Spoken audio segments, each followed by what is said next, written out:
all the research I've done looking into this grand solar minimum, I've kind of boiled it down to a super easy formula.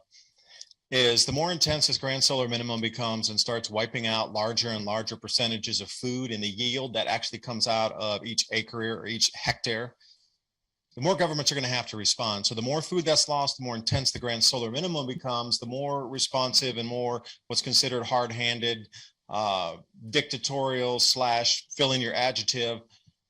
That's the response. So there's the equation's pretty good so far, marching lockstep forward with how much control the government wants to retain. As forget everything else, forget the politics, all that's a waste. That is a distraction at this point.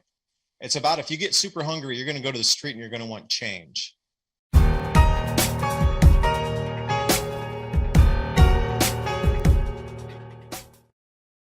You're probably on my show at least 5 years ago, maybe longer. Now, I remember from the very beginning, you've really talked about the coming weather changes. I've watched, I can't tell you, countless amount of your videos that seem to be just, really fulfilling, I wouldn't say the prophecy, you don't say you're a prophet, but what you said, the predictions that you said, yeah, the predictions that you said, how, we see those coming to pass. And this goes back to cycles, as I try to tell people, Dave, and we can certainly dig into this further, but I tell people we're trained to think in a linear fashion. January 1st to December 31st, or a 2-week break, from here to here. But nature and science and the universe, whatever you want to call it, it works in cycles. It's like the seasons, right? The seasons are cycles, cyclical. And the weather is cyclical. And right now, the fact of the matter is, the cycle for a grand solar minimum, we're just coming back into that again. The last one, I believe, was the Maunder minimum. We're coming back into that now again. And I don't know, David, we can go into this again. So much to talk about today. But it's an enormous amount. It's a huge task to keep a garden going to feed even 4 people. So the more people you have with better skill sets on how to grow, they could be an expert at something you know nothing about. So it's all about the skill set too. I'm thinking, all right, what are these skill sets that are going to be around the nation? But I'm with you on the same thing. That's depleting from resource base that could be used inside the country. So, there's all these different variables happening right now that everything's starting to break down and disassociate itself into kind of this ether fog. This distraction is on purpose for sure. This has an end to it. Like, look how many distractions there are out across the planet that are major. 10 years ago, they would have been the front page on their own as a single one, even 20 years ago. That's right. But now there's 15 of those running concurrently in the newspapers across the planet. So choose your poison, I guess. Pick your fear. Like 15 of those major stories, maybe more now. Well, that's what I said right when you got cut off. I was just getting ready to say, and the topic you were talking about is, that we don't use currency, we're moving to cryptocurrency, and you're talking about the acceleration. When you got cut off, the thing I said is almost what you just said. I said, I don't know about that. I said, I'm not really into the astrology thing. I said, but I can tell you this. Definitely stories that would spend a week in the news before, they're out of the news cycle in like 3 or 4 hours now. They're flushed, and there's another thing that's already there. I mean, the news, just because I've been doing this for years, 6, 7, 8 years. I don't know how long it's been since I've been doing Northwest Liberty News, and then now into Montana Daily Gazette and Daily Gazette Radio. But I've seen many news stories over the years. David, they're coming like that. I mean, just one after another.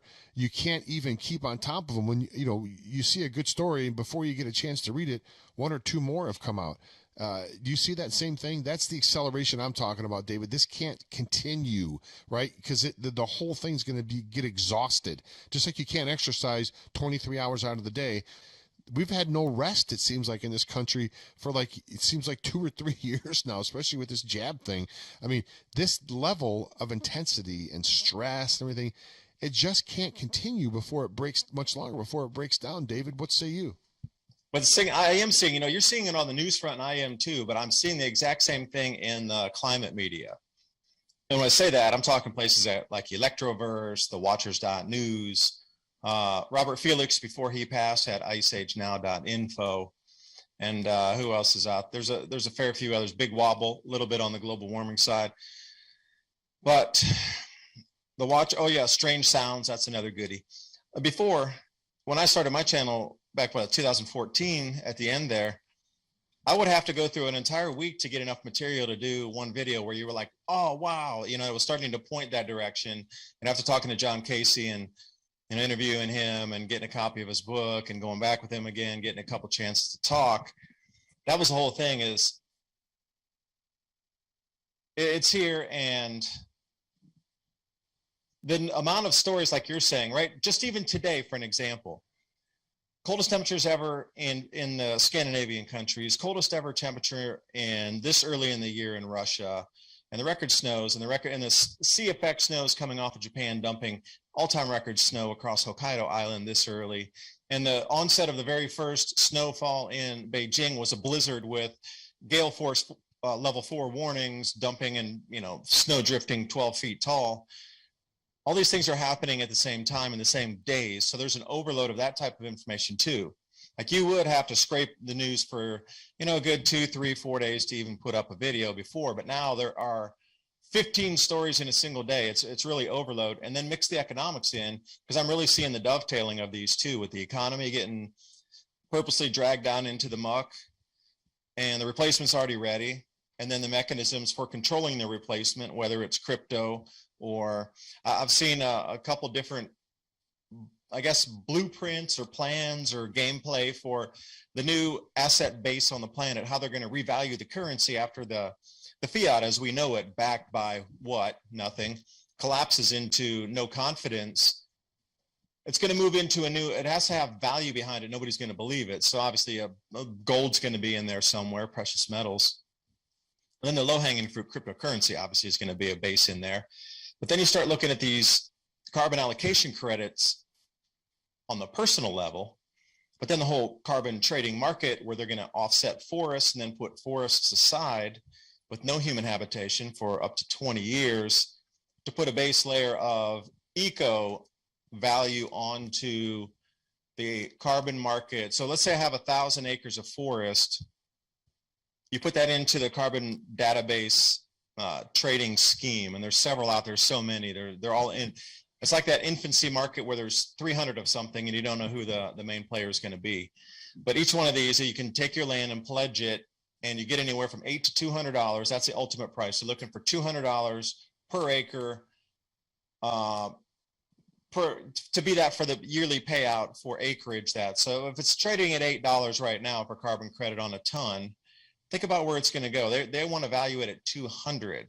So once it seeks that stable value, and so here's the scariest part. I've seen these maps with the red and yellow on them, and I never took much credence of it about, you know, areas that would be off limits for human habitation, and then areas that would be used for real, sort of a mix. I never believed those maps. I mean, I sort of did, and I thought it was interesting. But now knowing that you need to pledge the forest, and you can't even cut one tree for up to 20 years, and they're going to rope that off, nobody in, nobody out, because it's the base of the money system. Even if one tree cut, the value of the money's, well, upset slightly. So now I start to see all these areas that they're setting aside. If you look at those maps and you see how many tens of millions of square miles of forest there are going to be put into this carbon allocation, you can see this is going to be $1 trillion business. And if you don't have enough of your personal allocation carbon credits, you're going to have to buy them from the open market. So anything you want to purchase, like say I do this microphone, and they're like, well, that's 12 carbon credits, personal allocation credits, because you use this much for the refining of the metal, this much for the mining of the metal. Oh, you had oil because you got the cord here. And I only have 10 carbon credits or personal allocated credits. I need to go buy 2 somewhere so I can purchase the microphone. Now, this is the insanity it's going to as a new monetary base. So they're going to set off sides of the earth that are not going to be inhabited at all, and they're going to give it a dollar value amount that's going to exist for the first 20 years of this new currency. Nobody in, nobody out, 100% set aside specifically for carbon capture credits and whatever they're going to mix up next. We have a comment from one of the listeners on the Facebook. It says, the weather's geoengineered. We're in weather whiplash. He who controls the weather controls the food and the people.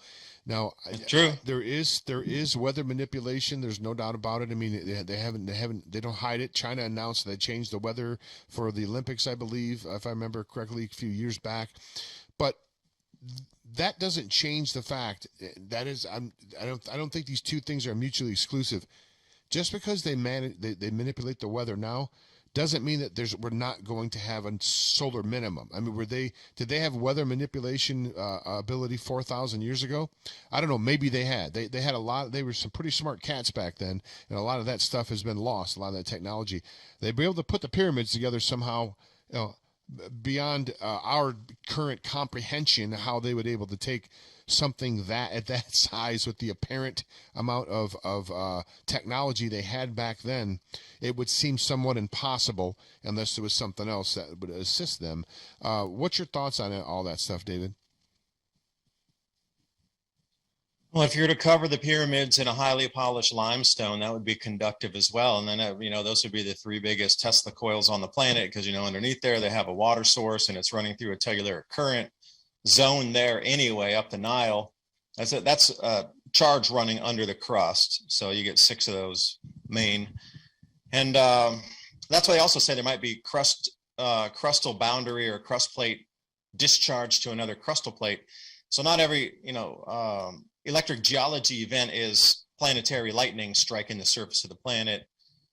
It could be just as the sun steps down, that overcharge in the current that's left in the crust, because they're different charges, that's trying to equalize. So it's sending a lot of energy out now. That's why we're seeing ground to sky lightning and all the red sprites. It just, those field lines are becoming much more activated and much more highly charged. So obviously something that strikes up there is going to stay illuminated longer. Seeing red sprites for like up to 8 seconds now, that's almost in full glow mode of the plasma. A lot of the pyramids are all like on the same plane. They're on the same plane in that water that's going under there, and they know there's a specific charge line along the Nile there in that telluric current. So imagine if you could harness that type of energy from the Earth, and you were that advanced to turn those into power transmission towers to illuminate, all of the Sahel and parts of up into Greece and Italy. I mean, the thing is a lot of, I don't pretend to know all the answer to all these things. These are all interesting stuff. I mean, when you see some of the cave drawings, that are not cave drawings, but some of the cave, well, I guess they are underground cave drawings. And there's people 4,000 years ago, they're sitting like in a spaceship, and you can see the jet propulsion. And apparently they didn't learn how to fly until the Wright brothers, 1901 or something, apparently is the first time they've ever, that is what they tell us anyway, the first time we've ever been able to take flight. I just don't believe that. I don't believe that we know the full history, David. Now, do I pretend to know exactly what everything in history is? No, I don't.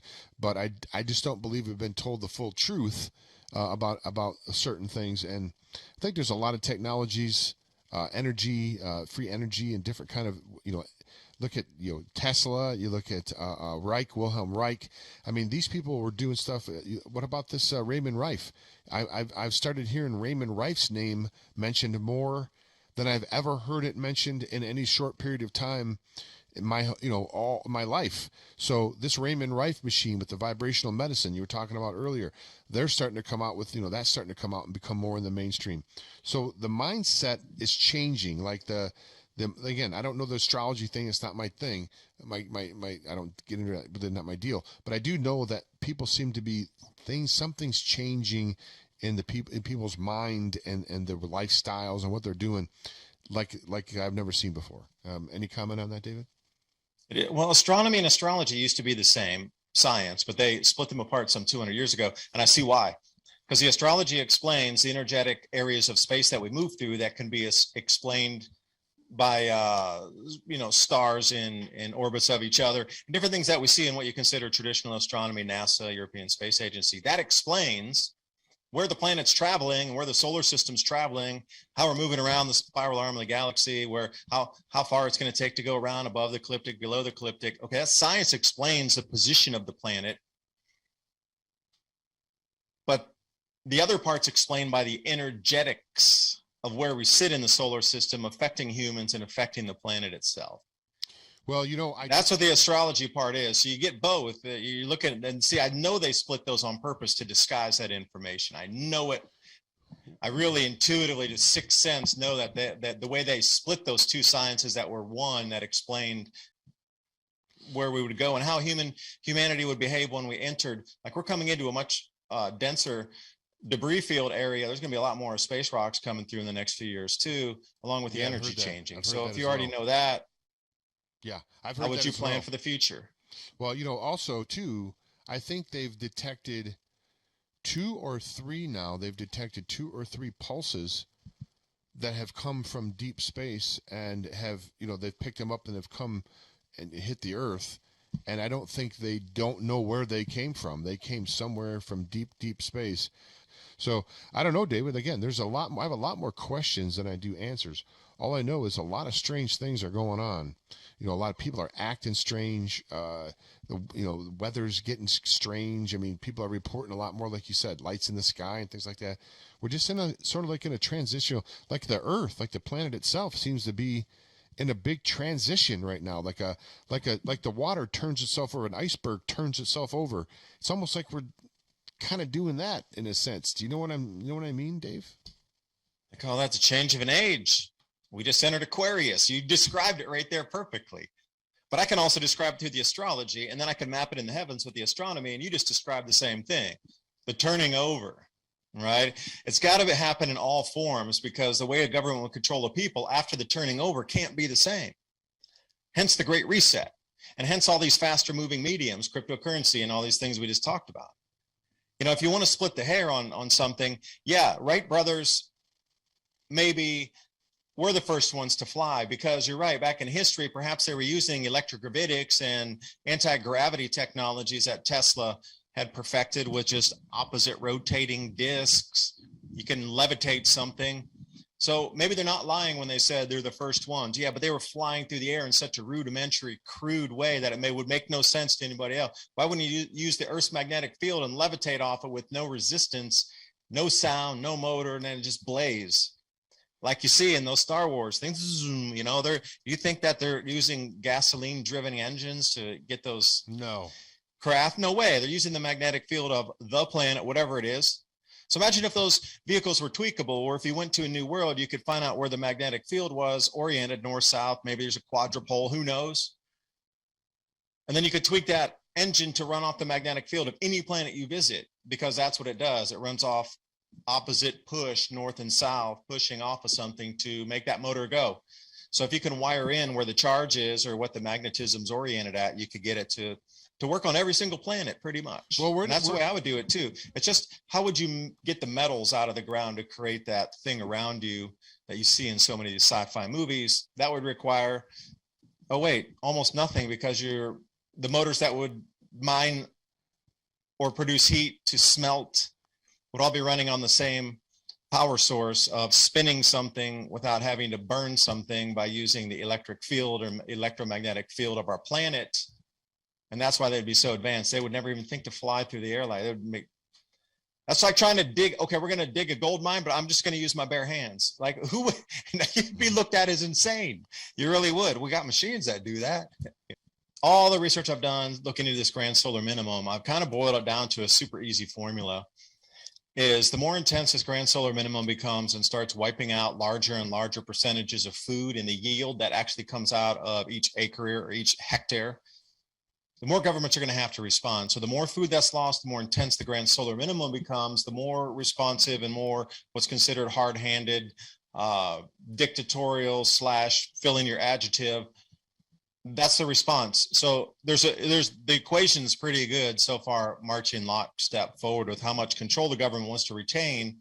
As forget everything else, forget the politics, all that's a waste. That is a distraction at this point. It's about, if you get super hungry, you're going to go to the street and you're going to want change. Forget the politics, forget the economy, forget the neighborhood, whatever. You don't have food and your kids are starving, you're going to the street, period. This is the thing that's so terrifying. So what happens after that? Hundreds of millions of starving people go to the streets. That's what they're trying to front run and control right now. So you're going to have to control the populace before this food dilemma starts to really rear its head next year with fertilizer shortages, doubling prices in food. A lot of families won't be able to afford that, especially if it's a tripling or a quadrupling that we've seen through history routinely. Every grand solar minimum, the maximum is about a 4x increase in food prices. So you can see the lack of food, the more government's going to respond with a harder hand to control the populace, because they don't want to get thrown out of power. And that's where I see it.